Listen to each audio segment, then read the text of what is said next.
panjatkan puji dan syukur kepada Allah Subhanahu wa Ta'ala yang telah memberi kesehatan kepada kita sehingga kita bisa berkumpul di aula ini yang diberkahi Allah Subhanahu wa Ta'ala. Tak lupa salawat serta salam kepada Nabi Muhammad SAW bersama keluarganya serta tabiinnya. Yang terhormat Wakasek Kurikulum Momomi dan yang saya hormati Bapak Amin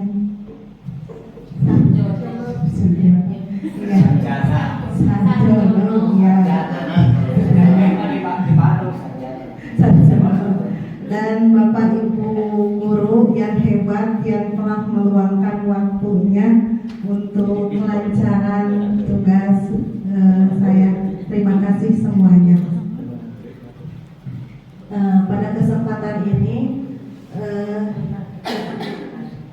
saya akan menyampaikan tentang aksi nyata yaitu modul 1.4 budaya positif. Mungkin sebelum memulai kegiatan ini kita akan membuat keyakinan kelas dulu, yaitu kita melaksanakannya mungkin secara diskusi ya. Tidak saya hanya memaparkan materi. Siap? Siap. Ya, alhamdulillah.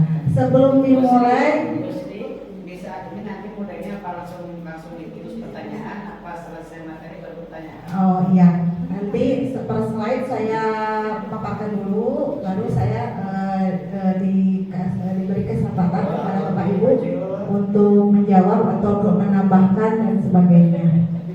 Ya, tentang budaya positif. Siapa yang di sini tahu apa itu budaya positif? Langsung saja. Siapa? Contohnya seperti apa? Atau pernah mengalami? Datang tepat waktu. Oh iya betul Pak Amin, datang pada tepat waktu. Harus dicontoh Bapak Amin yang pagi-pagi sudah datang ya. Alhamdulillah. Terus yang lainnya bisa menambahkan? Bu Dina? Salat duha, alhamdulillah, dan sebagainya. Sebelum diskusi ke materi selanjutnya, saya akan lebih ke membawakan budaya positif untuk kita semua ya. Coba berpasangan dua orang dua arah.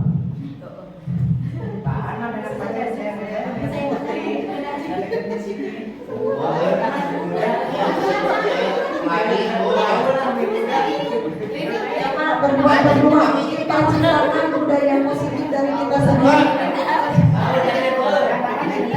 Pak, kalau Mumi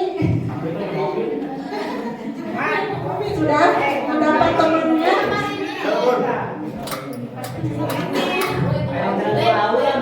Mulai sama berhadapan. Kadang-kadang visi dibuat pelani gimana cepat? Ya, pendek. Coba kita hadirkan dulu budaya positif di kita semua. Sudah berhadapan, sudah ada pasangannya. Iya berhadapan saja. Ini berhadapan aslinya. Coba menghadap ke temannya yang tadi berdua itu. Apa ditanya?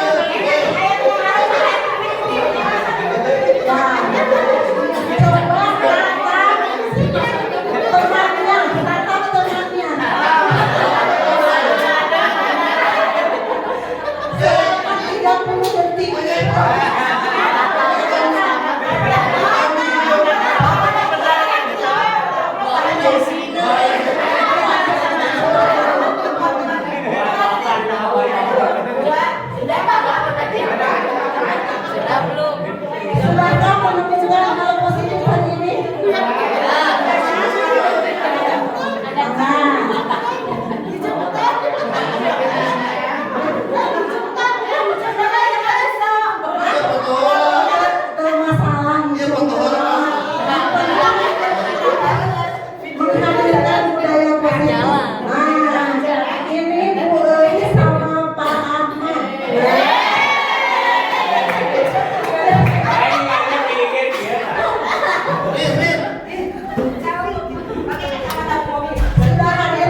positif di antara kalian?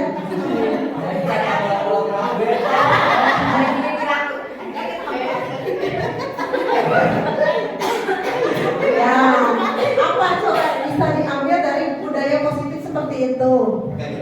Kata Pak Ai bergetar.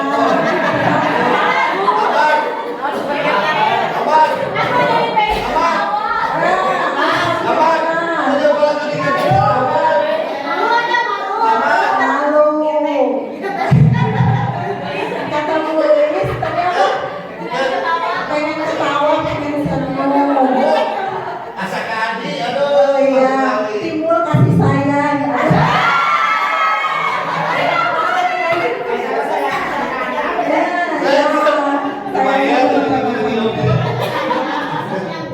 Ya, alhamdulillah ya. Berarti hari ini kita meninggalkan budaya ya tidak baik menjadi positif dengan tersenyum atau yang lagi sedih bisa tertawa dahulu ya. Alhamdulillah. Sekarang kita di forum ini sebelum menemukan budaya positif, kita juga harus membuat kesepakatan forum. Yang pertama, contoh saya semua orang di tempat ini harus menghargai siapapun. Kedua, menjadi pendengar yang baik. Terus yang lainnya boleh menambahkan, boleh apa? Terserah. Menjadi pemerhati. Menjadi pemerhati boleh. Mau ditambahkan Bu Manda?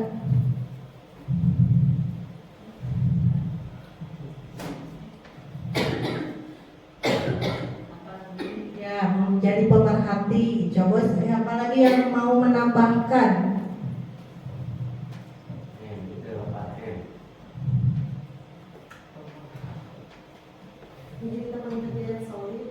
Oh ya, menjadi teman kerja yang solid. Amin, alhamdulillah. Terus Jadi pendukung. pendukung. Ya.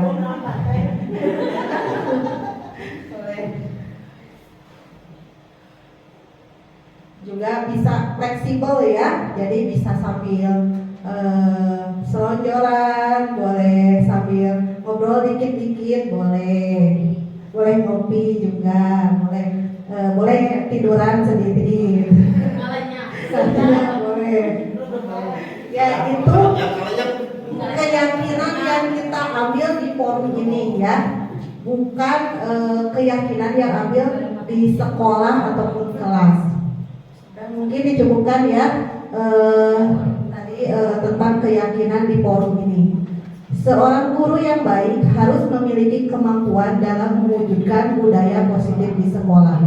Budaya positif tersebut dapat dijalankan dengan menerapkan konsep-konsep inti. Jadi budaya positif itu banyak terdiri dari budaya positif, disiplin positif, motivasi perilaku manusia, keyakinan sekolah atau kelas, kebutuhan dasar manusia, posisi kontrol restitusi, dan segitiga restitusi yang akan saya paparkan selanjutnya. Disiplin positif tadi sudah semua menjawab. Ada yang menambahkan apa arti disiplin positif? Bukan contohnya lagi, artinya seperti apa? Bu Dina udah saya singkat tadi.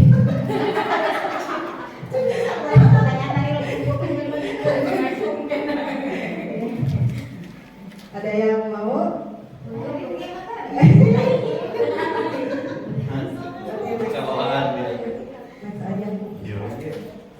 Nih, di sini disiplin positif artinya merupakan suatu cara penerapan disiplin yang mengajarkan anak kita bertanggung jawab dan menumbuhkan kesadaran diri berdasarkan nilai-nilai kebajikan.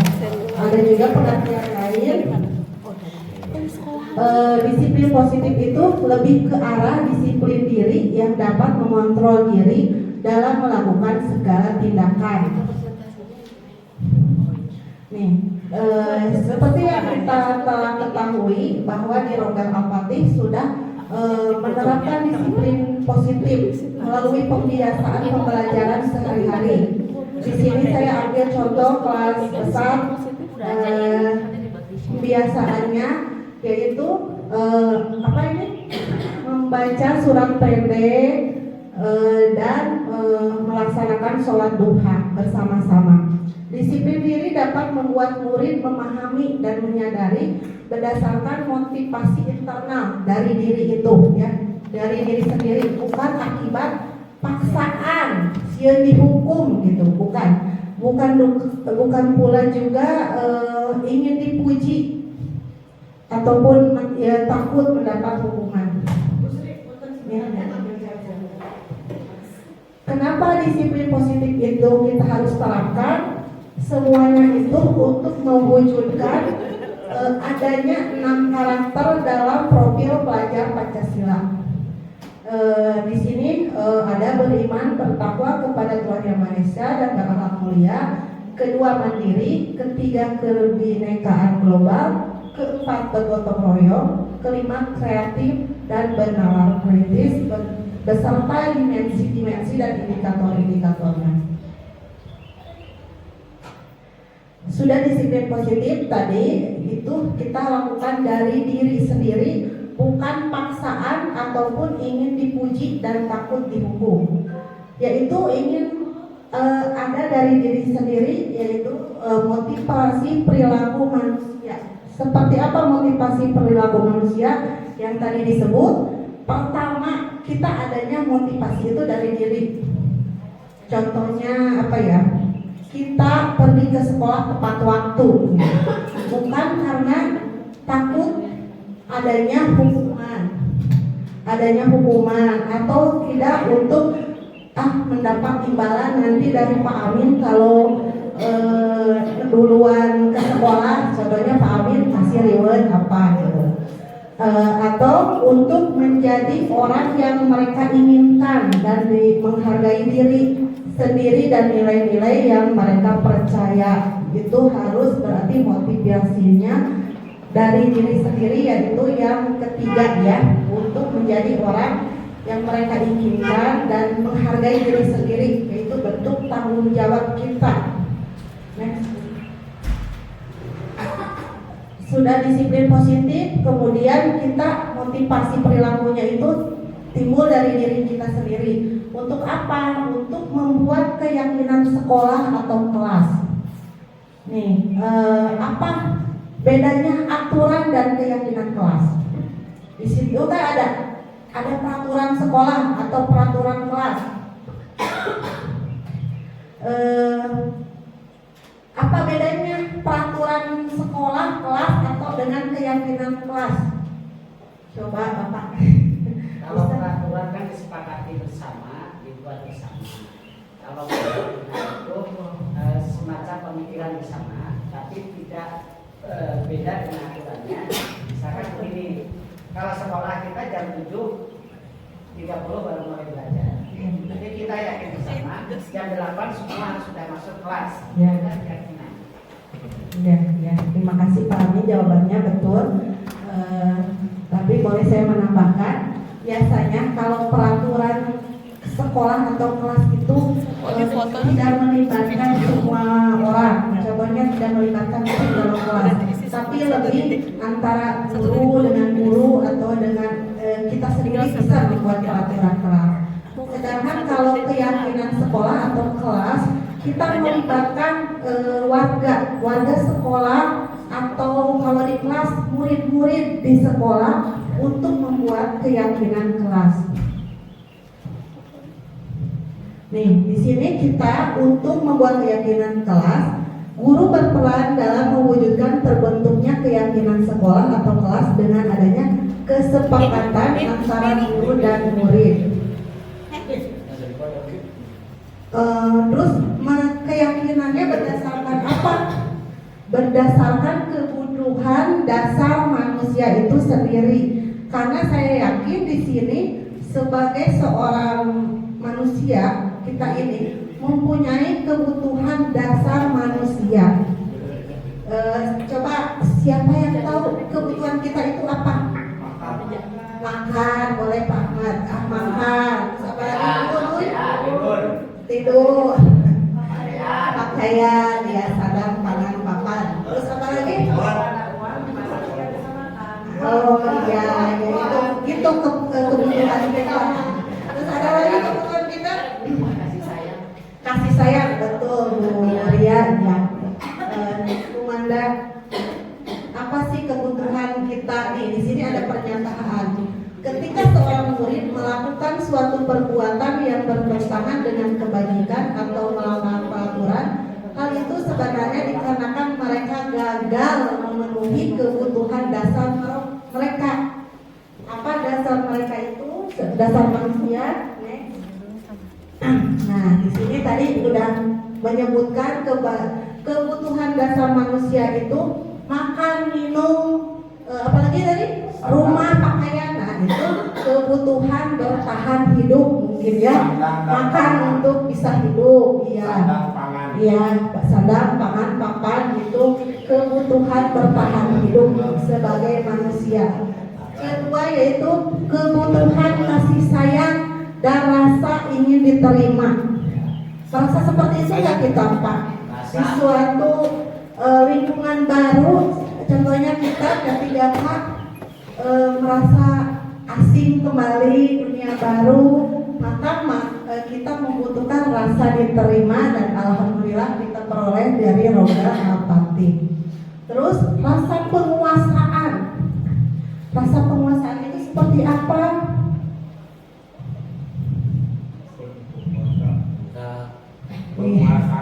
Penguasaan ya.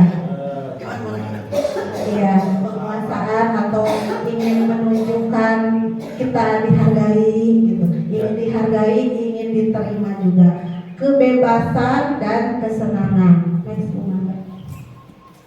contoh di sini ada studi kasus. Ibu Julaiha. Ya, contohnya Ibu Julaiha, guru wali kelas 9H, sedang bingung menghadapi ulah salah satu murid di kelasnya. Namanya Tommy. Beberapa temannya mengeluhkan Tommy sangat sering meminta bekal makan siang mereka dengan paksa. Jika Anda menghadapi situasi seperti Ibu Julaiha, apa yang Anda lakukan? Menurut Anda, kira-kira apa alasan Tommy melakukan hal itu? Maaf. Nah, dari studi kasus ini, dari kebutuhan dasar manusia, kira-kira si Tommy itu butuh apa? Coba. Makanan. Terus butuh apa lagi? Perhatian juga. Boleh. Terus apa lagi? Pengakuan. Betul. Terus disayangi. Ada lagi? Tos. Mereka semuanya betul. Karena Tommy itu bisa dikatakan butuh untuk bertahan hidup. Alasannya karena ia lapar dan orang tuanya tidak membawa bekal makan siang. Maka kebutuhan dasar yang sedang dipenuhi oleh Tommy adalah kebutuhan untuk bertahan hidup tadi. Alasan kedua, bisa dia ingin diperhatikan karena dia merasa senang temannya jadi memperhatikan dia. Ketika temannya melaporkan tindakan itu pada gurunya dan gurunya memberitahu orang tuanya, sehingga orang tuanya jadi memperhatikan dia. Maka kebutuhan dasar yang sedang dipenuhi Tommy adalah kebutuhan akan kasih sayang dan rasa diterima. Terus alasan ketiga, ini tentang kekuasaan tadi. Karena temannya jadi takut kepada Tommy dan menuruti keinginannya, maka sebetulnya Tommy sedang berusaha memenuhi kebutuhan dasarnya adalah kekuasaan. Jadi menguasai temannya, berani gitu. Karena teman-teman yang lainnya takut kepada dia. Alasan keempat, karena dia merasa bosan dengan bekal makanan yang dibawanya, karena ibunya selalu membawakan bekal yang sama. Oleh karena itu dia ingin mencoba makanan teman-temannya yang beraneka ragam. Maka Tommy sedang berusaha memenuhi kebutuhannya akan kebebasan. Ya, keinginannya yang tidak tersampaikan mungkin melalui tindakannya bisa dia peroleh dari teman-teman di sekitarnya.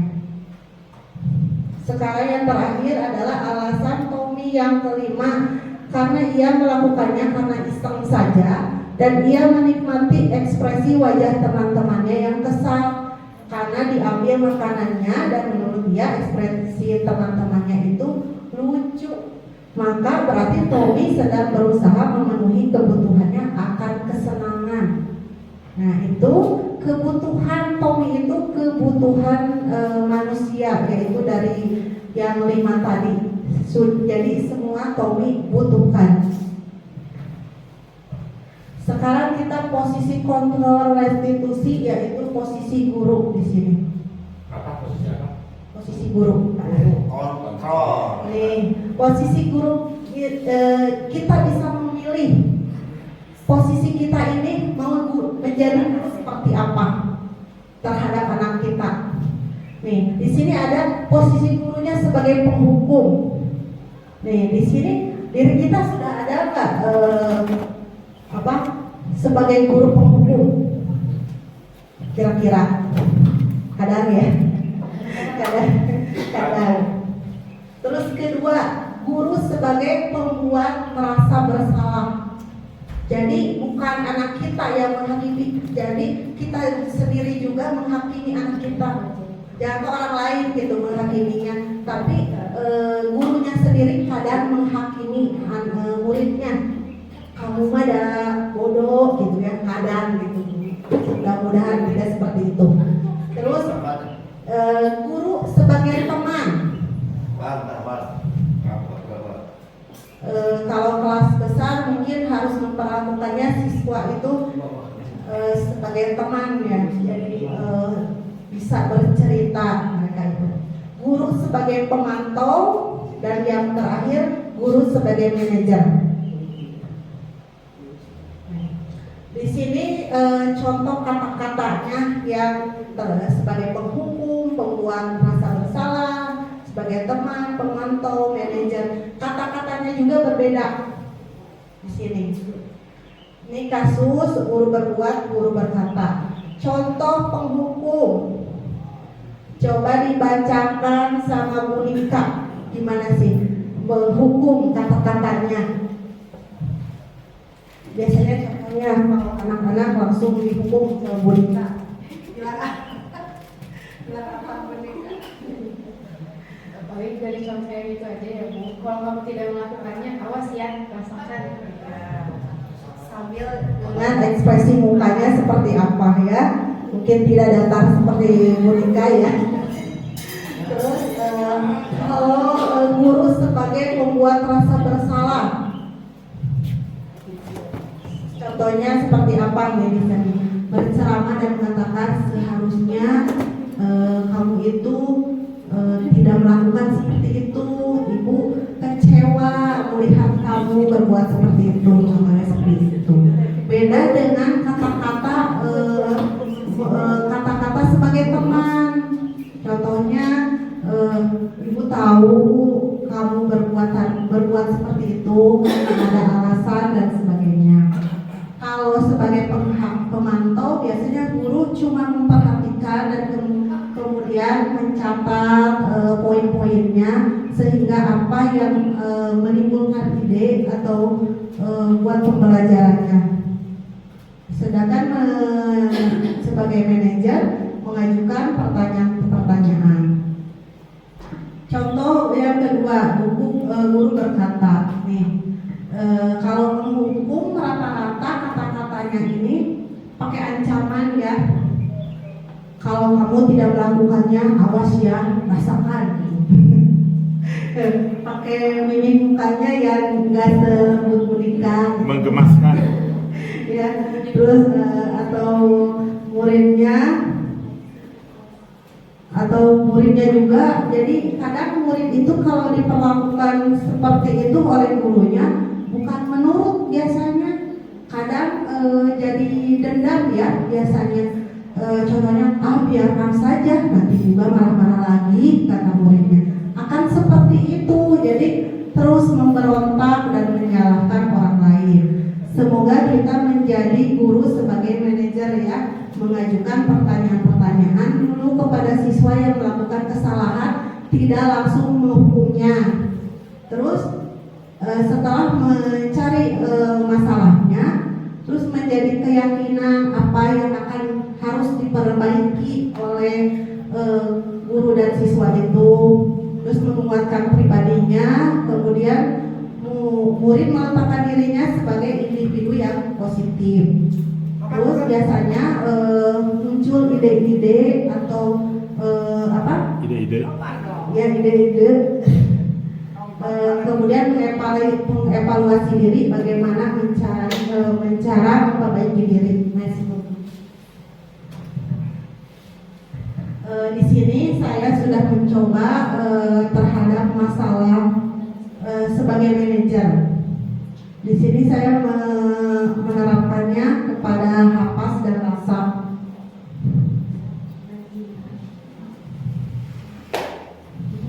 Sebagai manajer, guru dapat berbuat sesuatu itu bersama murid.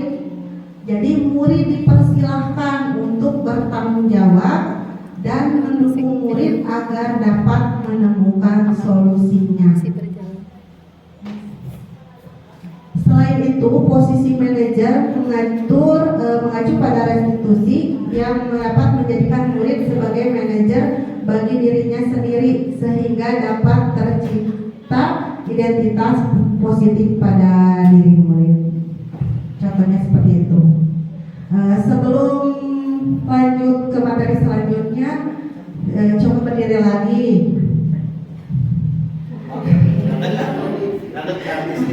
Masih berhadapan seperti tadi. Pasangannya Tangannya yang tadi.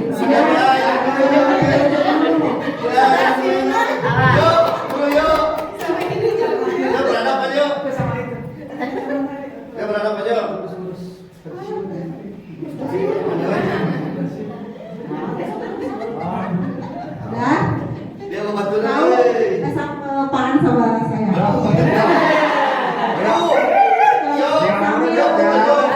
Sambil mencontohkan. beres dia Belum pemajikan, guys. oh dia Kadikan bisa. Jauh. ajudan sak udah siap kan dong langsung Dekat. Jadi kalau saya bilang tangkap, Pak An harus tangkap gitu.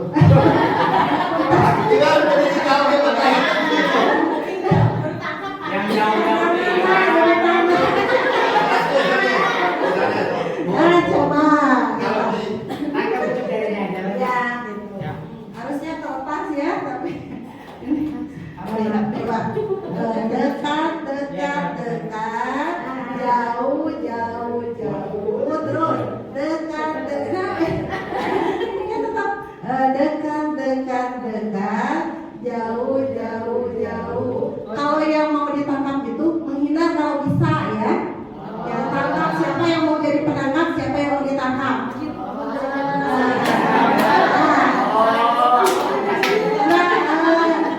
Biasanya kan kita sebagai kalau berpasangan ada yang dominan gitu ya, tanpa dikasih tahu tangkap gitu, kita gitu kan.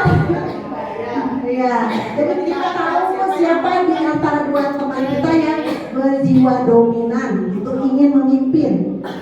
Nah, jadi siapa yang berinisiatif tangkapnya bebas? Ya, siapa yang mau bilang tangkapnya bebas? Boleh Budina atau Pak Ahmad yang berinisiatif. Tuh, jadi Gimana dia buka?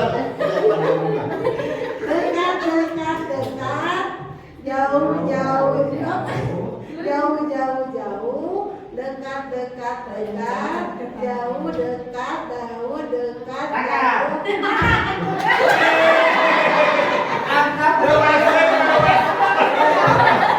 Jadi siapa yang menangkap?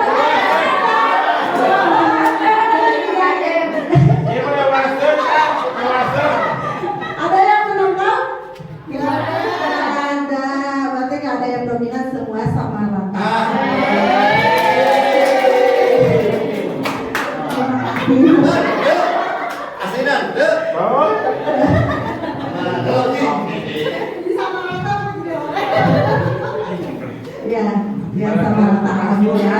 Tidak ada yang ingin seseorang melebihi seseorang. Tidak ada. Langsung segitiga restitusi. Tahapannya dalam segitiga restitusi yaitu menstabilkan identitas, validasi tindakan yang salah, menanyakan keyakinan ekskumanda. Nih, saya coba membahas tentang masalah hapas. Di sini sebagai menstabilkan kesalahan hapas pada hari itu, hapas tidak memakai seragam sesuai dengan peraturan sekolah yang dibuatnya. Di sini hapas tampak memakai baju bebas. Kemudian sebagai identitas menstabilkan identitas, saya selaku gurunya tidak langsung menghukum hapas. Kenapa kamu tidak memakai seragam? Hari itu hari Kamis atau Jumat gitu, Kamis.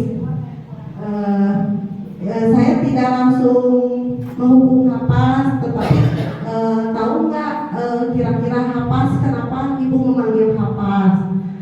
Dia bilang ya tahu hapas salah memakai baju karena ibu juga sama tidak memakai baju yang seharusnya gitu. Alasannya apa seperti itu. Nah terus jadi ya kata saya ke hapas ya kali-kali kita boleh tidak memakai baju sesuai aturan sekolahnya karena mungkin ada acara lain ataupun urusan lain ataupun alasan-alasannya yang mendesak di sini. Terus next Terus berbuat salah itu kata saya hal itu manusiawi, tidak ada manusia yang sempurna. Kita pasti bisa menyelesaikan permasalahan. Terus kita juga tidak harus tidak harus meyakinkan kamu benar, saya benar, tidak harus seperti itu. Kita sama-sama rata kepada anak itu dengan menyelesaikan masalah. Terus apa ditanya harusnya bagaimana, terus dia bilang menyanyikan lagu yang Senin pakai baju merah putih ya gitu sampai selesai hapas itu selesai ya. Terus hapas berjanji karena alasannya hari itu bajunya dipinjam oleh temannya, maka selanjutnya tidak mengulanginya, tapi dia susah katanya Bu, seragamnya sudah tidak cukup seperti itu. Di sini jadi hapas tindakan yang salah dilakukan berdasarkan prinsip bahwa setiap perilaku berupaya memenuhi sekutu prinsip serta akan lebih mengenali dan mengakui kebutuhan murid atau anak. Next Bumanda. Disampaikan juga alasannya seperti apa tadi, apa yang penting bagi kamu, kata hapas yang penting sekolah lanjut walaupun bajunya kadang tidak sama dengan temannya. Terus boleh menjaga sikap itu, tapi harus menimbulkan sikap yang lain.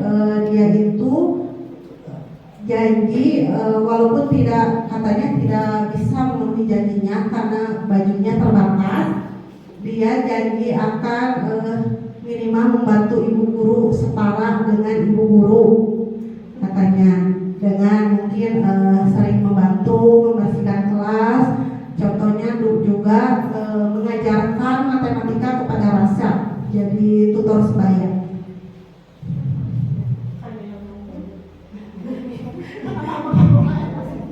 Ya kan matematika apa sudah tinggi Bu, jadi Rasya dari nol, jadi tambah-tambahan masih tambah-tambahan. Rasya itu hitungannya juga belum beruntung. Rasa hilang.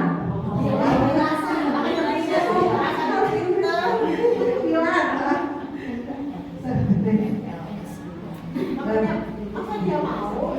Ya kalau rasa kehilang saja dia kehilang. Menanyakan keyakinan dilakukan dengan memberi pertanyaan bermakna kepada murid atau memunculkan motivasi kepada Hapas untuk menjadi tutor sebaya bagi Gilang. Contohnya dalam pelajaran matematika.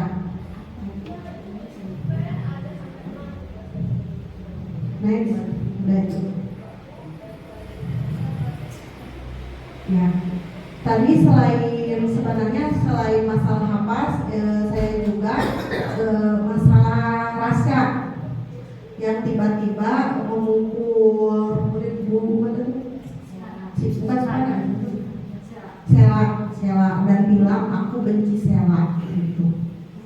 Yang di video selalu Dina ya, itu masalah rasa karena tidak ada dokumentasinya berupa foto. Kemarin bikinnya video. Rasa itu sangat membenci Sela. Alasannya karena dia Sela itu milik Arlan, si Pana itu milik siapa, si ini milik Ferry gitu.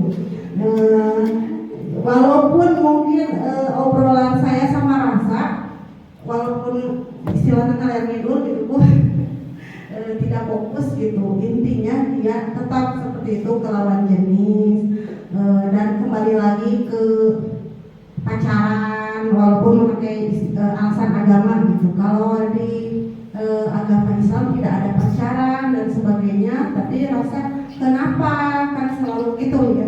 Kenapa Bu nggak boleh? Kenapa tidak ada perempuan? Terus alasannya kemana-mana gitu. Kenapa tidak menerima murid perempuan gitu dan sebagainya gitu. Jadi kalau Rasa itu belum fokus gitu, yang diinginkan masalahnya terselesaikan itu belum fokus. Kalau Rasa tidak seperti masalah Hapas atau yang lainnya. Kalau Rasa itu lebih nyeleneh gitu. Dan dia itu punya alasannya sendiri. Terus termasuk saya video juga dia takut dikasihkan ke mamanya, dilaporkan dan sebagainya. Ya, jadi dokumennya berupa video kemarin karena dia ketakutan dulu gitu, suruh dipoto. Ya tidak apa sama Rasa. Ya, itu ya. Seperti tadi, seorang guru itu yang baik harus memiliki kemampuan dalam mewujudkan budaya positif di sekolah. Budaya positif tersebut dapat dijalankan dengan menerapkan konsep-konsep inti seperti yang tadi kita bahas, yaitu pertama disiplin positif, apa saja tadi contohnya sudah kita sama-sama sebutkan. Terus kedua, motivasi perilaku manusia, yaitu motivasi yang timbul dari diri kita sendiri itu. Kita itu berbuat budaya positif itu karena ingin apa?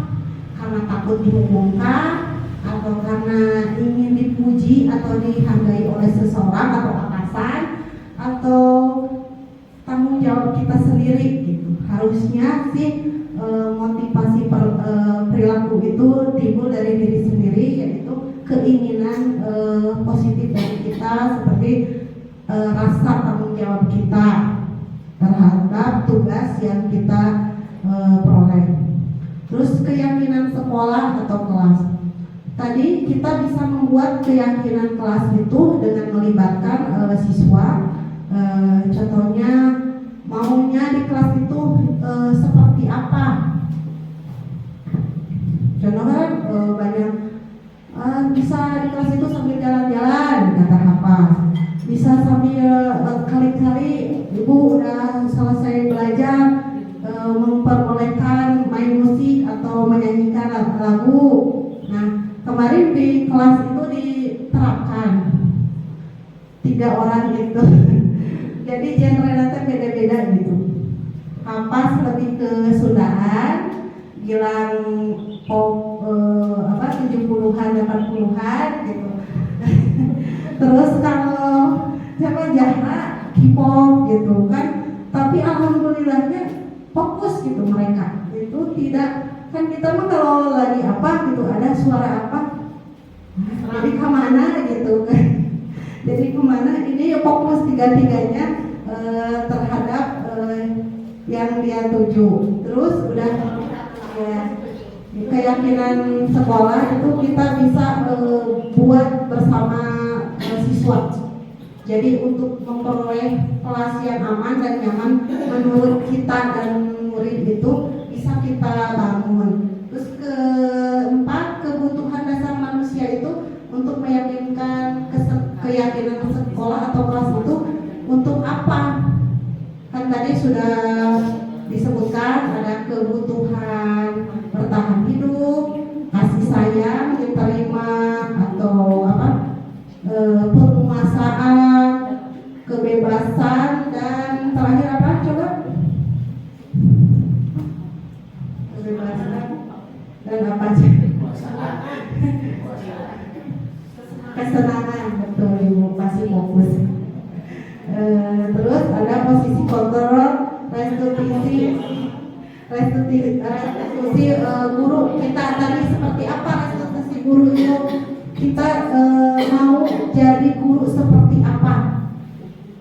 Guru seperti penghukumkan atau membuat anak itu merasa bersalah, atau ingin mencoba menjadi teman bagi siswa, atau menjadi pemantau saja dengan menemukan ide-ide, serta yang terakhir yang paling harusnya itu kita lakukan adalah sebagai manajer.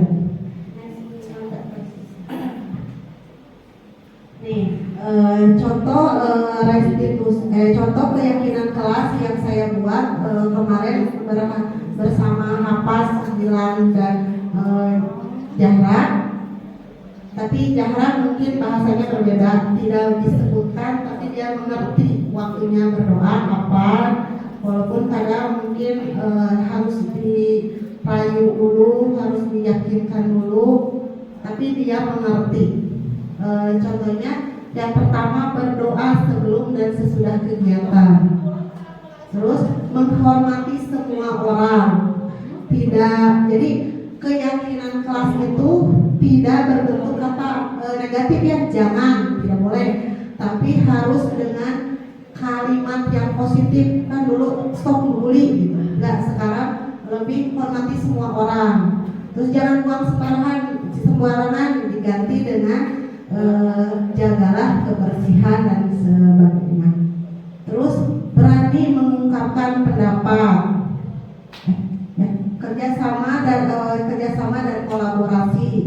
Jadi pekerjaannya selalu dikerjakan bersama-sama, boleh dengan teman ataupun gurunya. Terus berani mengungkapkan pendapat.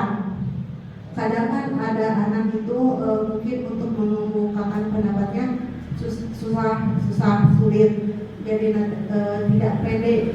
Nah, jadi harus memunculkan percaya diri terhadap siswa. Di sini tepat waktu, dia meminta waktunya makan, makan, tidak boleh.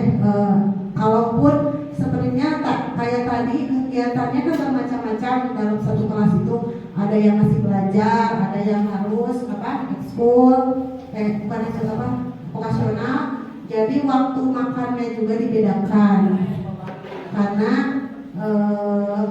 takutnya kalau Jahra gitu vokasional dia belum makan, nantinya malah suka rewel ataupun mengganggu. Lingkungan belajar yang aman. Jadi lingkungan belajarnya mereka inginkan yang aman. Yang aman itu seperti apa? Kalau apa saya udah ngerti gitu.